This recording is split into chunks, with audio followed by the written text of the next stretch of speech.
Did you know Elvis Presley's own manager told him his new song would ruin his career? Or that his record label refused to even release it at first? People think they know Elvis, the movies, the jumpsuit, the hair, but they don't know the story of the biggest risk he ever took. It wasn't a hip shake, it wasn't a gold suit, it was a song just 3 minutes long that he had to fight everyone to record. A song about a world he was never supposed to talk about. This is the story of that song. Number 15, why do we still talk about this song? Mac Davis almost threw the song away. The man who wrote In the Ghetto had a hook, a title, but he felt it was too heavy. He'd written hits for Elvis before, fun songs like A Little Less Conversation. This was different. This was not fun. He scribbled the lyrics on a piece of paper and tossed it in a drawer. He thought no one would ever want to hear it, especially not from someone like Elvis Presley. The song sat there for months. A forgotten story about a forgotten kid. The song's original title was The Vicious Circle. Davis felt that better explained the cycle. A child is born into poverty, learns to survive with anger and violence, and ultimately dies, only for another child to be born into the same circumstances. The title was changed to In the Ghetto to be more direct. RCA Records executives hated the new title. They thought it was inflammatory and would immediately turn off radio stations, especially in the South. They pushed hard to change it back. Elvis refused. When the song was released in April 1969, many radio stations did in fact refuse to play it. The program directors in conservative markets saw it as a political statement, a protest song. They thought it was Elvis siding with the civil rights movement in a way that would alienate their listeners. In some cities, station managers received threats for putting the song on the air. The bravery wasn't just in recording it, it was in the fight to get it heard. The song is structurally simple. It's a story. Verse 1, the birth. Verse 2, the childhood. Verse 3, the tragic end. But the final lines are the most challenging part. And his hungry little baby cries. It's not an ending. It's a beginning. The cycle starts again. This lack of resolution was a huge commercial risk. Pop songs were supposed to offer escape or a happy ending. This song offered a stark look at reality and then told you it wasn't going to get better. It left the listener with a problem, not a solution. Today, the song is often seen as a classic Elvis ballad. Its raw, controversial power has been softened by time. But its bravery lies in its context. For Elvis, a man who had become a safe, family-friendly brand, to release this song at that moment in history was an act of artistic defiance. He wasn't just singing a song, he was telling a story he wasn't supposed to tell. He was using his massive platform to point a camera at a corner of America everyone else was trying to ignore. He forced people to look. And that's why, decades later, we still talk about it. It was more than a hit. It was a choice to stop being just an entertainer and become a storyteller. Number 14, did In the Ghetto change Elvis forever? Before the Memphis sessions of 1969, Elvis's recording career was in a ditch. His last number 1 single was Good Luck Charm in 1962. For 7 years, he had been recording movie soundtracks. The songs were weak, formulaic, and forgettable. Her titles like Doe the Clam and There's No Room to Roomba in a Sports Car were killing his credibility. The man who invented rock and roll was becoming a joke. The 68 comeback special reminded people he could still sing. But In the Ghetto proved he had something to say. The success of In the Ghetto gave Elvis a new kind of confidence. It was the first top 10 hit he'd had in 4 years. It proved to him and to his label that audiences would accept a more mature, serious Elvis. This artistic freedom led directly to the other landmark songs he recorded in the same sessions. Suspicious Minds, Kentucky Rain, and Don't Cry Daddy all dealt with complex adult themes: mistrust, loss, family breakdown. None of these would have been considered Elvis songs just a year earlier. In the Ghetto was the key that unlocked the door. The song changed how he was perceived by critics. For most of the 1960s, music critics had written Elvis off as a relic. He was part of the past, The future belonged to the Beatles, Bob Dylan, and the Rolling Stones. In the Ghetto forced a reassessment. Here was Elvis tackling social commentary with a sincerity that no one expected. Respected critics like Dave Marsh later called the song a masterpiece of narrative singing. It put him back in the conversation about relevant contemporary artists. This song also marked a fundamental shift in his relationship with his manager, Colonel Tom Parker. For years, the Colonel had total control over Elvis's career, pushing him into bad movies and bad songs because they were easy money. Elvis's decision to record in the Ghetto, against Parker's explicit wishes, was a declaration of independence. It was the first time Elvis truly put his art before the Colonel's business plan. This shift in power, however brief, allowed for the most creative period of his entire career, the American Sound Studio sessions. After In the Ghetto, Elvis started looking for more songs with substance. He recorded songs about the Vietnam War, I'm Levin, Personal Disillusionment, Merry Christmas Baby, with its line, I haven't had a whole lot of fun since you've been gone, and Spiritual Searching. He never became a full-blown protest singer, but he was no longer content just singing about blue suede shoes. In the Ghetto awakened something in him. It reminded him that music could be more than just entertainment. It could be a statement. It changed the kind of artist he wanted to be. He was no longer just the king of rock and roll. He was a man with a story to tell. Number 13, where did the old Elvis go in the vocal booth? The vocal on In the Ghetto is a masterclass in restraint. This is a crucial, often overlooked fact. Elvis Presley, the man known for his growls, his sneers, his theatrical vibrato, is almost completely absent. In his place is a narrator, a dispassionate observer. He doesn't judge. He doesn't emote excessively. He simply tells the story. For a singer famous for his larger-than-life persona, this quiet, controlled delivery was a radical choice. Chips Moman, the producer of the American Sound Studio sessions, was instrumental in this. Moman's production style was raw and real. He pushed Elvis to strip away the artifice that had built up over years of sterile Hollywood recordings. Moman told Elvis to sing the song straight. Don't act, just tell it like it is. Listen to the early takes of the song. You can hear Elvis trying to find the right tone. In one take, he's a little too forceful. In another, a little too sad. The final master take, take 22, is the one where he nails it. He becomes an invisible storyteller. This performance is a testament to his growth as an actor. Ironically, after a decade of making terrible movies, this song was his finest acting performance. He inhabits the role of the narrator, conveying empathy not through powerful notes, but through careful phrasing and a sense of weary resignation. When he sings the line, and his mama cries, the word cries is delivered with a subtle, heartbreaking fragility. It's not the cry of a rock and roll king. It's the sigh of a witness to a tragedy. The vocal stands in stark contrast to his live performances of the song. On stage in Las Vegas, the song often became more theatrical. He would add dramatic flourishes, point to the audience, and build the song to a bigger climax. But the studio recording, the original document, is where the true bravery lies. In that small, dark vocal booth in Memphis, he chose to be small. He made the story the star, not himself. This required a level of artistic maturity and humility that most people didn't think he possessed. Think about his other big ballads. Can't Help Falling in Love or Love Me Tender are about his feelings. He is the subject. The listener is supposed to feel his love, his vulnerability. In the Ghetto is not about him. It's about a boy he never met. By removing his own personality from the performance, he made the song universal. It wasn't Elvis's tragedy, it was everyone's tragedy. This selfless vocal approach is one of the most courageous things he ever did as an artist. He disappeared into the song so that the story could live. Number 12. Did Elvis see himself in that angry young man? Elvis Presley was born in a two-room shotgun shack in Tupelo, Mississippi on January 8, 1935. The house was built by his father, Vernon, with help from his grandfather and uncle. It had no electricity and no indoor plumbing. His twin brother, Jesse Guerin, was stillborn. The Presley family was, by any definition, dirt poor.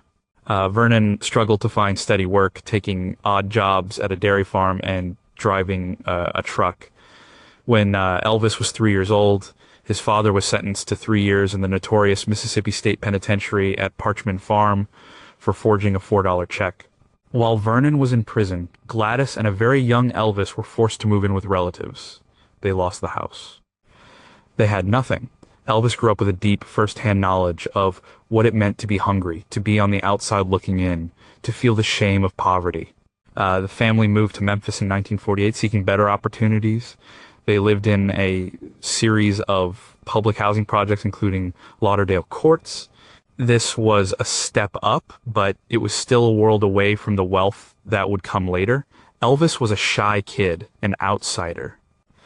He was picked on at school for wearing flashy clothes. His mother bought him at the secondhand store, and for being the quiet boy who carried a guitar. He knew what it felt like to be looked down on. When Mac Davis first played in the Ghetto for Elvis, the connection was immediate. Elvis reportedly told people in the studio, "I grew up right next to the Ghetto." While Lauderdale Courts was segregated white public housing, it was located in a poor, rough part of town. He understood the desperation. He understood the feeling of being trapped by your circumstances. The story of the boy in the song wasn't an abstract social issue for him. It was a ghost of a life he could have easily lived. This personal connection is what makes his performance so authentic. He wasn't just singing lyrics. He was channeling a deep-seated part of his own past. The anger, the frustration, the hopelessness of the song's character were emotions he understood on a cellular level. He knew that the line between becoming Elvis Presley, international superstar, and becoming the angry young man with a gun in his hand was razor thin. It was a combination of talent, luck, and his mother's fierce protection that saved him. He was singing about the boy he might have been. That's not just empathy, that's autobiography. Number 11 was he betting his entire comeback on one song. The 68 comeback special was a massive success. It aired on December 3rd, 1968, and was the highest rated television special of the year. It single-handedly resurrected Elvis's career. He was cool again, he was dangerous again, he was relevant. But the comeback was fragile. It was all based on a single night of television. The next step was crucial. He had to follow it up with a hit record that proved the special wasn't a fluke. The pressure was immense. The first single released after the special was If I Can Dream, the show's powerful closing number. It was a hit, but it was directly tied to the TV show. The first single from his new recording sessions, the first real test of his new direction, had to be a smash. RCA and Colonel Parker were pushing for a surefire hit, a ballad, or a rock and roll song that fit the classic Elvis mold. They wanted something safe. Elvis chose In the Ghetto. This was a colossal gamble. If the song failed, the narrative would be that the 68 special was a one-off, a nostalgia act. It would suggest that the new serious Elvis had no commercial appeal.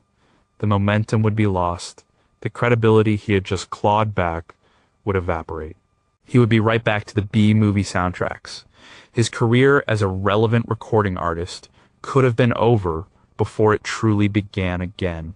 The financial stakes were enormous. A hit single would lead to a hit album, which would lead to a lucrative touring deal. This was the plan to get Elvis out of Hollywood and back on stage. A flop single would jeopardize the entire enterprise. RCA had invested significant money in the Memphis sessions. The Colonel had already started negotiations for the Las Vegas residency at the International Hotel. Everything was riding on Elvis, proving he could still sell records. You have to understand the music industry at the time. An artist's career lived and died by their latest single. There was no room for error. A star of Elvis's magnitude could not afford a high-profile bomb. It would have been a sign of weakness, a signal to the industry that the king had lost his touch. By choosing the most controversial, politically charged, and commercially risky song from the sessions, Elvis was essentially putting all his chips on the table. He was betting his entire comeback and the next phase of his career on a 3-minute story about a kid in Chicago. Number 10, Why End a Hit Song with No Hope? In pop music in 1969, ran on resolution. Songs were about finding love, losing love, or wanting love. Even sad songs usually had a clear emotional endpoint. A breakup was final. A lost love was mourned. In the Ghetto does something radically different. It refuses to end. The final verse describes the death of the angry young man, a seemingly tragic but definitive conclusion.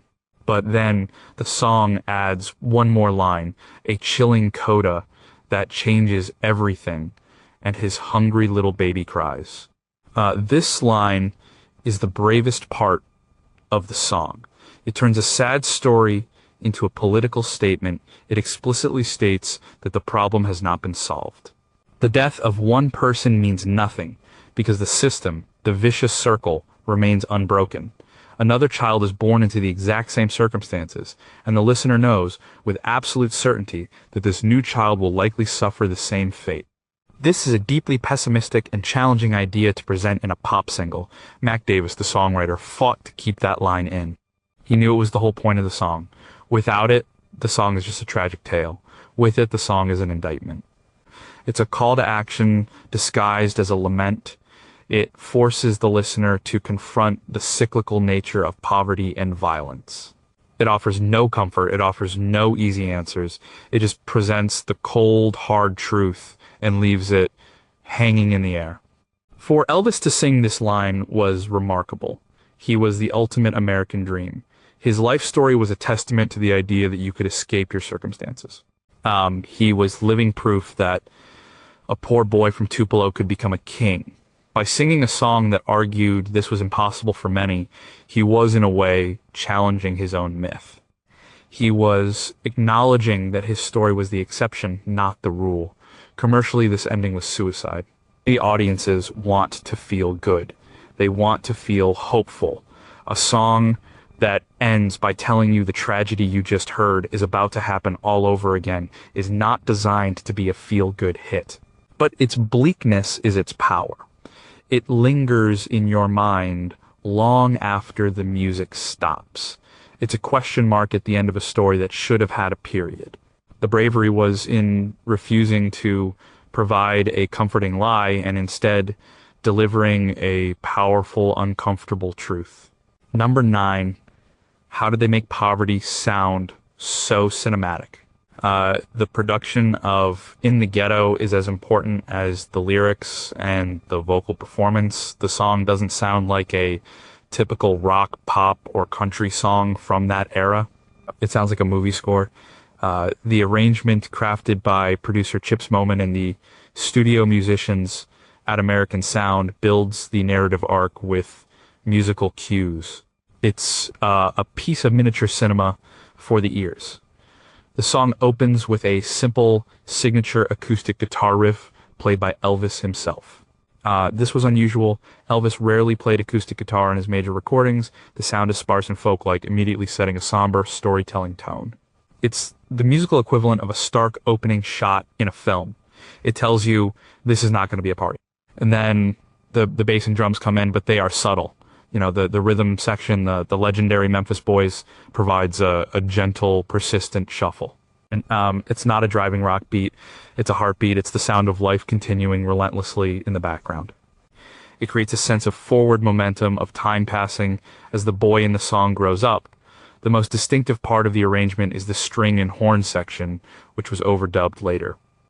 But unlike the syrupy strings on many of Elvis's 60s ballads, these are used for dramatic effect. They swell at key moments, highlighting the emotion of a line like, "And his mama cries." They add a sense of epic tragedy to the story, elevating it from a simple folk song to a grand, dramatic statement. The horns provide punctuation, adding little stabs of sound that increase the tension. The production also uses space and silence effectively. There are moments when the instruments drop out, leaving only Elvis's voice and the acoustic guitar. This happens on the final line, "and his hungry little baby cries." The effect is devastating. The world of the song suddenly shrinks down to this one tiny, hopeless sound. It makes the listener lean in and pay attention. Chips Moman's genius was in blending the grit of the Memphis rhythm section with the cinematic scope of the orchestration. He created a sound that was both raw and polished, intimate and epic, It was a sound that respected the gravity of the subject matter. He didn't make poverty sound pretty, he made it sound important. He made it sound like a story that needed to be told on the big screen. The bravery was in treating a pop song with the seriousness and artistic ambition of a feature film. Number 8, what happened in that Memphis studio? In January 1969, Elvis Presley walked into American Sound Studio in a rough part of Memphis. It was the first time he had recorded in his hometown in 14 years. This was not a random choice, it was a deliberate act of rebellion. For a decade, he had been recording in sterile corporate studios in Nashville and Hollywood, surrounded by the same session musicians, controlled by RCA executives and the Colonel. American Sound Studio was the opposite of that world. The studio, run by producer Chips Moman, was a small, grimy, converted plumbing supply building.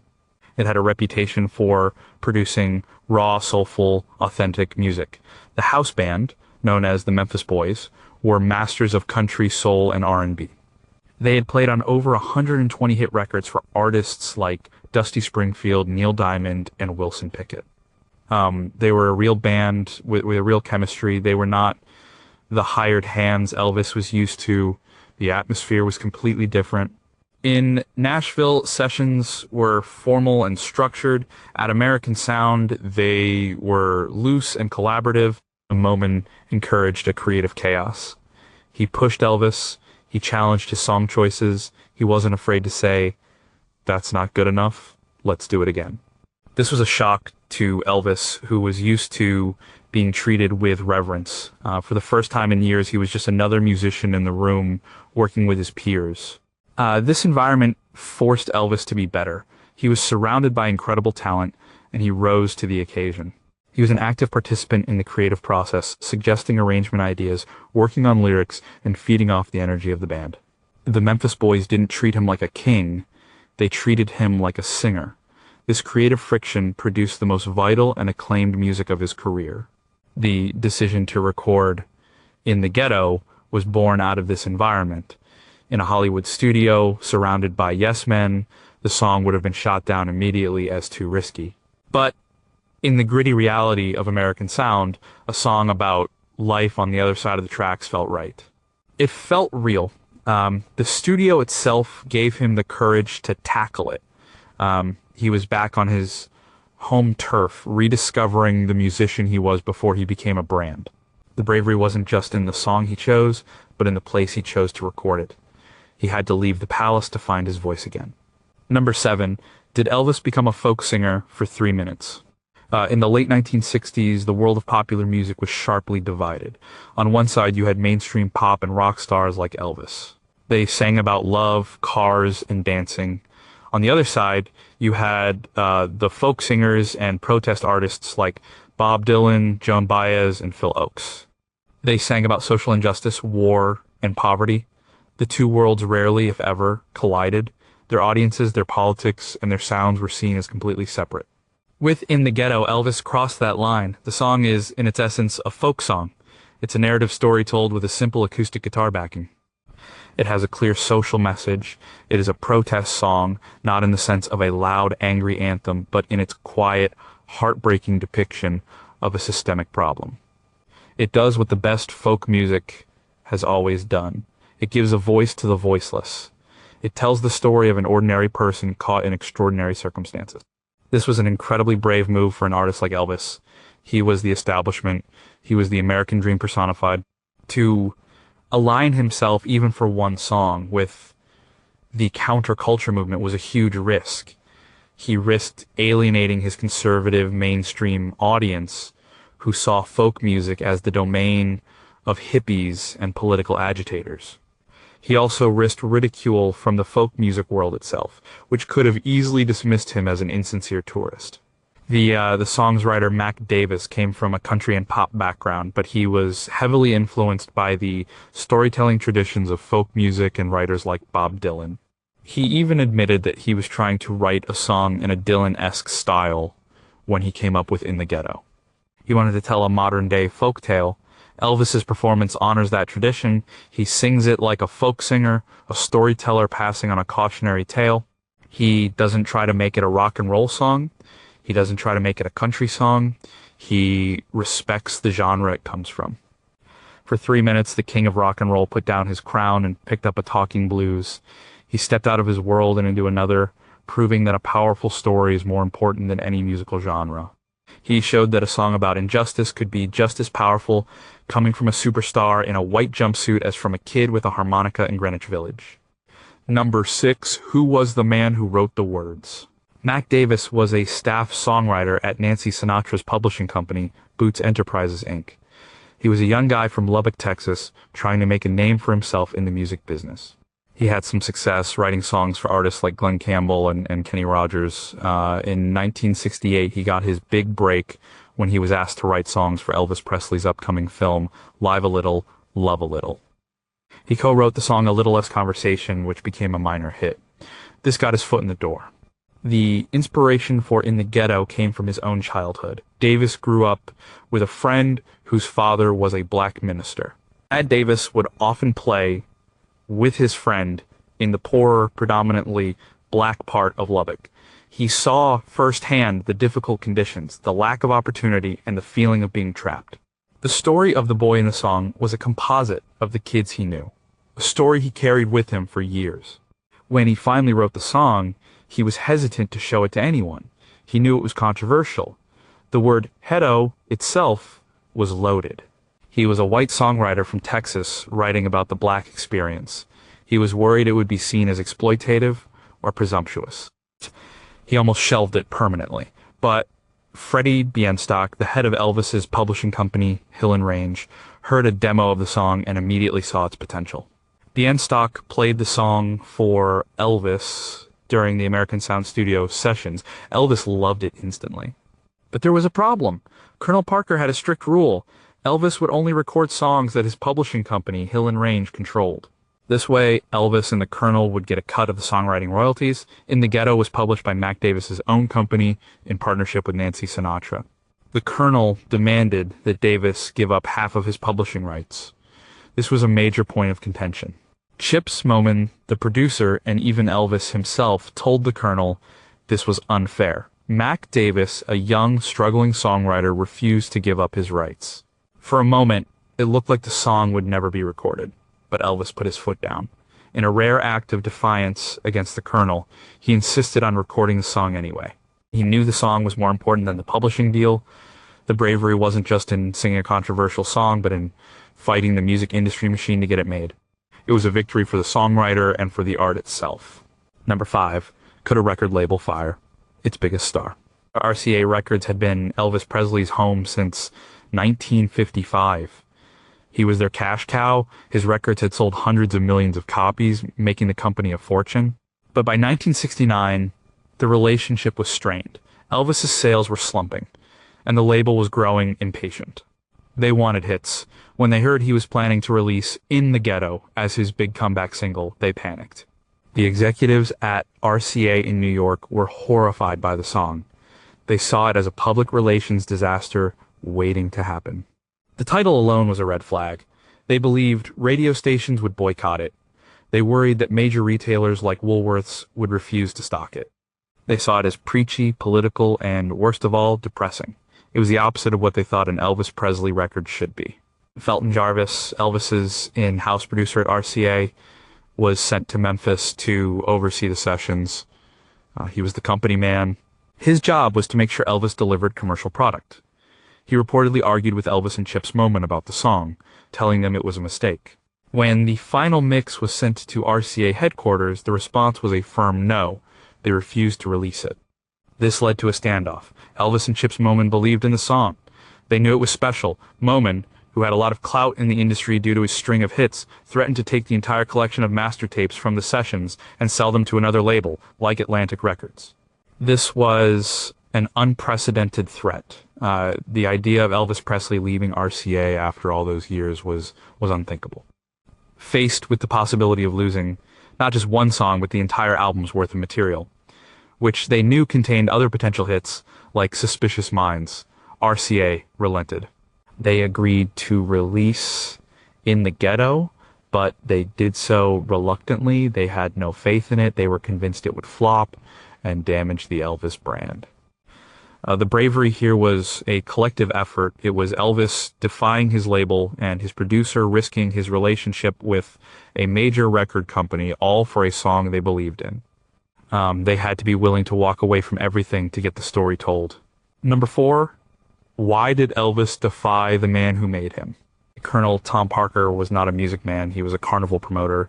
He discovered his business model early on: find an attraction, hype it up, sell tickets, and take a huge cut. He applied this same logic to Elvis Presley. To the Colonel, Elvis was not an artist. He was a product.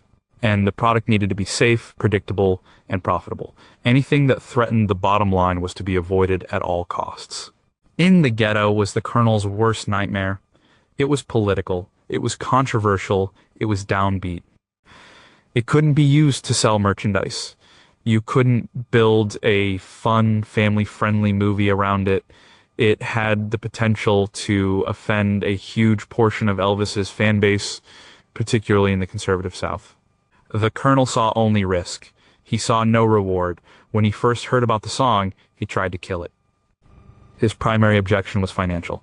As mentioned, he wanted half of the publishing rights for his company, Hill and Range. When songwriter Mac Davis refused, the Colonel told Elvis to drop the song. He said there were plenty of other songs to record, songs where they could make more money. For the Colonel, it was a simple business calculation. The art was irrelevant. But Elvis, emboldened by the success of the '68 special and the creative energy of the Memphis sessions, stood his ground. This was a critical turning point in their relationship. For years, Elvis had deferred to the Colonel on almost every career decision, a choice that led him into the creative wasteland of 1960s Hollywood. But this time was different. He had found a piece of material that spoke to him on a deeply personal level, and he was not going to let it go. The arguments were reportedly intense. The Colonel was a master manipulator, used to getting his way through bullying and intimidation. But Elvis's connection to the song was stronger than his fear of the Colonel. By choosing to record and release In the Ghetto, Elvis was sending a clear message to his manager: I am an artist, not just a product. My voice is not just for sale. This act of defiance was perhaps the bravest of all. He wasn't just risking his career, he was risking his relationship with the man who had controlled every aspect of his life for over a decade. He was fighting for his own artistic soul. Number 3, would the South turn on its own king? Elvis Presley was a Southern icon. He was born in Mississippi, raised in Tennessee. His music was a blend of Southern genres: blues, gospel, and country. His fan base was deeply rooted in the American South. These were his people. In 1969, the South was the epicenter of the cultural and political battles raging across the country over civil rights, integration, and tradition. It was a region deeply divided and resistant to change. Releasing a song titled In the Ghetto, a song that expressed clear sympathy for the plight of those in impoverished, predominantly black inner-city communities, was a profoundly risky act for a white Southern star. The term ghetto was politically charged, associated with urban decay, crime, and racial tension. For Elvis to sing these words was to step directly into the middle of the most sensitive and volatile issue of his time. He risked being seen as a traitor. Many of his white Southern fans could have interpreted the song as him taking a side against them. In the era of Governor George Wallace and the Southern strategy, a message of empathy for the urban poor could easily be twisted into an attack on traditional Southern values. He was their king. Kings were supposed to be above the political fray, or at least on their side. The backlash was a very real possibility. Their radio stations across the South were the gatekeepers of popular music. If they decided the song was too controversial, it would never be heard. It would die on arrival. This would not only kill the single, but also send a message to RCA that the new Elvis was not welcome in his own heartland. His concert ticket sales could plummet, his record sales could dry up, the foundation of his entire career could crack. But Elvis did it anyway. His connection to the song, rooted in his own Southern poverty, transcended the politics of the moment. He was not making a calculated political statement. He was making a human one. He was using his platform to bridge a divide, to ask his audience to look at a problem with empathy rather than with fear or anger. It was an act of faith in his own fans He was betting that they would hear the human story in the song, not just the political buzzwords. It was a brave and optimistic bet on the character of the place he called home. So number 2, could a movie star sing about real life? By 1968, Elvis Presley was more of a movie star than a musician. From 1961 to 1969, he starred in over 20 films. The quality of these films declined steadily over the decade. They were formulaic, low-budget musicals that cast him as a race car driver, a boat captain, or a rodeo rider who would inevitably find himself in a silly situation, fight a few guys, and sing a half-dozen forgettable songs to a group of dancing girls. The titles alone tell the story Kissing Cousins, Harum Scarum, Paradise, Hawaiian Style, Clambake. The public image of Elvis was no longer the dangerous rebel of the 1950s. He was a safe, predictable, almost cartoonish figure. He lived in a Technicolor fantasy world on screen, a world with no real problems, no poverty, no injustice. His music was tied to this fake world. The movie soundtracks were the only new Elvis records being released, and they were, for the most part, terrible. This was the image he had to overcome. How could the guy from Clambake sing a song as serious and devastating as In the Ghetto and be taken seriously? The credibility gap was enormous. It would be like a children's television host suddenly releasing a dark political album. The public and the critics were conditioned to expect fluff from Elvis. Anything else would seem inauthentic, a desperate attempt to be relevant. The bravery of recording In the Ghetto was in his willingness to shatter this carefully constructed, highly profitable, but artistically bankrupt image. He had to know that people would laugh. He had to know that critics would be skeptical. He was asking his audience to forget a decade of silly movies and see him as a serious artist again. The '68 comeback special had started this process, reminding people of the raw power he possessed. But that was a performance. A song is a statement. In the Ghetto was the first piece of evidence that the man in the black leather on that TV special was here to stay. It was a declaration that he was done with the fantasy world of Hollywood. He was ready to sing about real life again, even if real life was ugly, painful, and sad. He had to kill his own image as a movie star to be reborn as an artist. Number 1, was America ready for a song about itself? To understand the courage of In the Ghetto, you must understand the year 1968. It was one of the most violent, divisive, and traumatic years in American history. The country felt like it was coming apart at the seams. On April 4th, 1968, Dr. Martin Luther King Jr. was assassinated in Memphis, Tennessee. In Elvis's hometown, the city and the nation erupted in a wave of grief and anger. Riots broke out in more than 100 cities across America. Washington, D.C., Chicago, and Baltimore were burning. The National Guard was deployed on the streets of American cities. The dream of nonviolent progress seemed to die with Dr. King. Just 2 months later, on June 5th, 1968, Senator Robert F. Kennedy, a leading presidential candidate who ran on a platform of racial and economic justice, was assassinated in Los Angeles. His death shattered the hopes of millions who saw him as the last best chance to heal the country's deep divisions.